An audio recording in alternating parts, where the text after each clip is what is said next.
धुरंधर film को लेके हर किसी की अपनी राय और होनी भी चाहिए। सिनेमा कभी भी एक राय से नहीं चलता, यह अलग अलग पर्सपेक्टिव पर ही ब्रीथ करता है। फिल्म किसी को पसंद आए किसी को ना आए, ये सिनेमा की खूबसूरती है। लेकिन आजकल एक नई प्रॉब्लम पैदा हो रही है। अगर आपको धुरंधर पसंद आई तो आपको छोटे दिमाग वाला या इंटेलिजेंस से दूर होना बताया जाता है। अब ये क्रिटिसिज्म नहीं, ये एक बहुत निचले स्तर की विचारधारा है।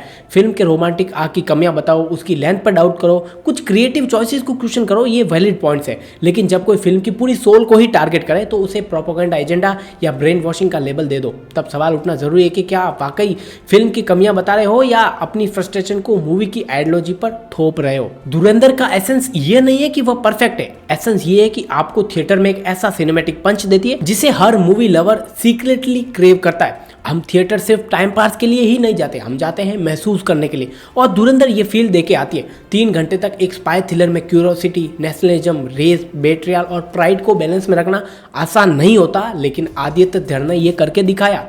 और फिर आता है वो चेहरा रहमान डकैत का, जिसे प्ले किया है अक्षय खन्ना ने।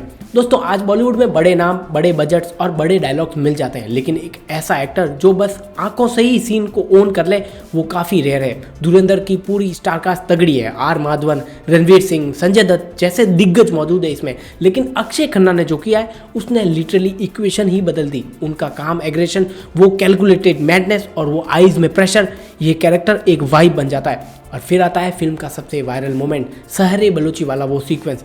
उस सीक्वेंस में अक्षय खन्ना टीम के साथ बलूच पहुंचते हैं और वो अरेबियन फोक स्टाइल में डांस जो करते हैं, वो सिर्फ डांस नहीं है, वो डिक्लेरेशन है कि सिनेमा एक्टिंग के साथ साथ ऑरा से भी कैप्चर होता है। यही वजह है कि आज हर प्लेटफॉर्म पर लोग रहमान डकैत की एंट्री को सेलिब्रेट कर रहे हैं। लेकिन धुरंधर सिर्फ एक स्टाइलिश विलन या वायरल सॉन्ग की वजह से नहीं चल रही। ये फिल्म उन रेखाओं को धुंधला करती है जहाँ फिक्शन और रियलिटी मिलते हैं। जब कहानी देश की पीड़ा, राजनीति की स्ट्रैटेजिक गलती, सोल्जर्स के हिडन सैक्रिफाइसेस और आम इंसान की हेल्पलेसनेस को मिरर करती है, तब धुरंधर सिर्फ कहानी नहीं रहती, वो एक एक्सपीरियंस बन जाता है। और यही प्रॉब्लम कुछ लोगों को होती है, क्योंकि जब कोई फिल्म टेस्टोस्टेरोन, नेशन, प्राइड या मैस्कुलिनिटी की बात करती है, आजकल की जनरेशन अचानक अनकंफर्टेबल होती है। जैसे देश से प्यार जताना गिल्ट हो गया हो, अपने रूट्स पर प्राउड होना आउटडेटेड हो गया हो और स्ट्रांग होना टॉक्सिक वर्ड का सिनोनिम बन गया हो। लेकिन जब संकट आता है, जब खतरा दरवाजे पे दस्तक देता है, तब वही आदमी, वही सोल्जर, वही क्रेजी फियरलेस एनर्जी चाहिए होती है जिसे आप नॉर्मल डेज में टॉक्सिक बुलाते हो। यही आयरनी है, पीस में वॉरियर बेकार लगता है, वॉर में गार्डनर। इसलिए किसी ने सही कहा है कि it's better to be a soldier in a garden than being a gardener in a war. Dhurandhar यही फिलोसफी लेके चलती है। अब सोचिए, क्या ये गलत है कि एक फिल्म हमें याद दिलाए कि हम भी लड़ सकते हैं, कि हम भी कैपेबल हैं, कि हम सिर्फ memes, coffee dates and insta reel वाली जिंदगी ही है।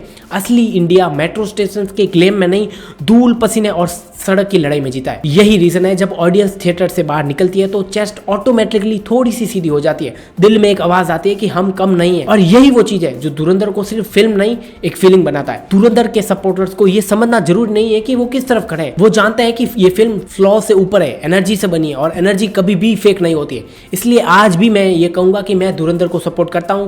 मैं उसकी इंटेंशन, उसकी विजन, उसकी मैडनेस को रिस्पेक्ट करता हूं। और जहां तक अक्षय खन्ना की बात है, भाई वो कोई एक्टर नहीं है, वो एक कल्चर शिफ्ट है। धुरंधर फिल्म खत्म हो जाती है, लेकिन रहमान डकैत वो दिमाग में घुस जाता है।